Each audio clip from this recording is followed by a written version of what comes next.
இன்னைக்கு நம்ம என்ன வீடியோவில் என்ன பார்க்க போகிறோம்னா, ஜாதி பூவை வந்து சின்ன செண்டா எப்படி கோக்குதுன்னு பார்க்கலாங்க.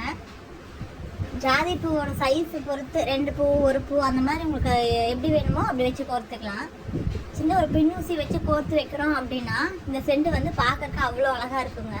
ஜடபிள்ளையாக வேணாலும் யூஸ் பண்ணிக்கலாம். ஃபஸ்ட்டு எப்படி கோர்க்குறன்னு வீடியோவில் பார்க்கலாங்க. ஒன் சைடு மட்டும்தான் அதை கோர்த்து கட்டணும். ஒவ்வொரு பூவாக ஊசி ஃபுல்லாக வச்சு கோர்த்துக்கிட்டே வரணுங்க. ஒரு பூ வச்சாலும் சரி, உங்களுக்கு ரொம்ப ஸ்பீடாக கோர்க்கணும்னு நினச்சிங்கன்னா 2 பூவை கூட கோர்க்கலாம். நாங்கள் வீடியோவில் வந்து ஒவ்வொரு பூவாக தான் வச்சு கோர்த்துருக்கோங்க. இந்த மாதிரி ஜாதி பூவை வந்து கோர்த்து வச்சுட்டு போனோம்னா எல்லாருமே நம்ம பூவை தான் எப்படி கோர்த்தாங்கன்னு பார்த்துட்டு இருப்பாங்க. ஸ்கூல் டேஸில் இந்த மாதிரி எனக்கு நிறைய அனுபவம் இருக்குது. ஒன் சைடாக வச்சு டைட்டாக இந்த மாதிரி கோர்த்துக்கிட்டே வந்தீங்கன்னா பூ வந்து லூஸ் வரக்கூடாது. லூஸ் வந்துச்சு அப்படின்னாவே அது ஃபுல்லாக விரிஞ்சு போயிருங்க.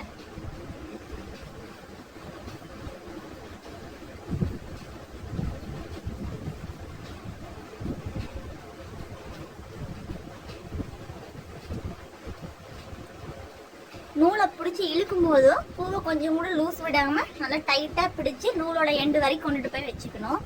திரும்ப ஃபர்ஸ்ட் வந்து அதே மாதிரியே தான் ஒவ்வொரு பூவாக வச்சு கோர்த்துக்கிட்டே வரணும். ஒன் சைடு மட்டும்தான் இருக்கணும். பூ வந்து விரியாத அளவுக்கு பார்த்துக்குங்க. விரியாமைனா டைரக்ஷன் சேஞ்ச் ஆகாத அளவுக்கு பார்த்துக்குங்க.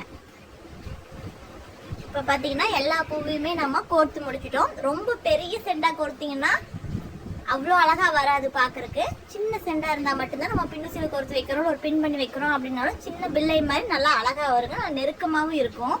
வெடிச்சதுக்கப்புறம் அதனோட வாசனை அப்பப்பா சொல்லவே முடியாது, அவ்வளோ மனமாக தான் இருக்குங்க ஜாதி பூனாவே. இந்த மாதிரி கோர்த்து முடிச்சுட்டு நல்லா டைட்டாக ரவுண்டாக லூஸ் இல்லாமல் ஒன் சைடாகவே வச்சு நல்லா ஒரு நாட்டுக்கு 2 நாட் போட்டுக்குங்க. 2 நாட் போட்டிங்கனாவே போதும். பூ தளராது, பார்க்குறக்கும் ரொம்ப அழகாக இருக்கும்.